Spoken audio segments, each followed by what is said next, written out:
Hi folks, I'm Blake and I'm here with Stephen Hazell, our technical expert from Wilson's Home Heating. And Steve, if I wake up in the morning and I have no heat, what are some things I can do myself before I have to call my heating provider? First thing you want to do, Blake, is make sure the thermostat is turned up. Okay. Nowadays, some of the thermostats have on-off buttons, heat, cool. There's a bunch of different thermostats in the market. Obviously, you want to make sure you're familiarized with them. Sure. And something new also is batteries. A lot of thermostats on the market nowadays have batteries. Okay. So they need to be changed periodically, no different than your smoke detector. So make sure the batteries are in good shape. The thermostat is turned up above the temperature in the room. Okay. So if you've got no heat, just turn a full bust right up. Make sure everything's good. Okay. The next thing you want to look at is make sure any emergency switches, they're in the on position. As you can see, this one's relatively close to a light switch. It'd be pretty easy to knock that one off, pawing around in the dark. So make sure that's in the on position. Definitely. So if your thermostat's turned up and your switch is on, the next thing would be to check your product levels. Just make sure you've got oil or propane, whatever you're burning. Sure. In this instance, it's an oil tank. Obviously, this customer's got plenty of product in their tank. But familiarize yourself once again with fuel levels and just make sure it's not an out of oil or not a propane situation. Okay. All these things will help you get your heat on quicker if that's what it is. Sure. So if you've got your product in your tank, I'd recommend checking your furnace. This particular application is a hot water boiler. The burner's down there. It could be a warm air furnace or a boiler.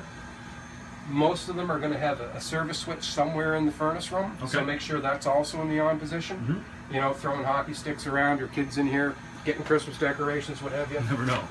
So if everything's in the on position, this is your burner, and most burners will have a reset button right on the front of them. Okay. So what you want to do is give that reset button a push and see if things start up.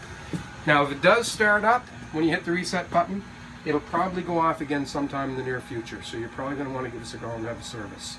And if it tries to start and after about 60 seconds or so shuts back off, you definitely need service right away and give us a call. We'll have a guy pop out. All right. Thanks, Steve. All right, Blake, we've run through the list of things to do in a no heat situation. Okay. We've tried a reset button. Yeah. The furnace tried for about 30 seconds, then kicked off and it didn't start. Okay. So we need to obviously call our service professional at this point. Okay. So we've got a 24-hour number here to call. During the business day, we'll actually get the office. Okay. After hours, you'll still get a real person. Now, we've got the Halifax Message Center that takes the calls. So when you call up, leave them your name, number, brief description of what's going on, and they'll get one of our guys to call you back 24 hours a day and talk to you. He may ask you a few little things like, have you tried the switches? Have you tried the reset button?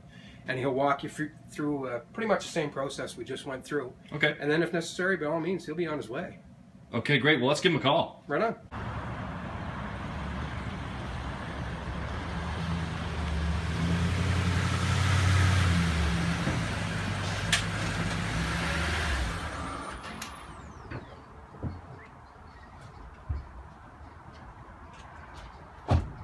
Hey Steve, let's get some heat on.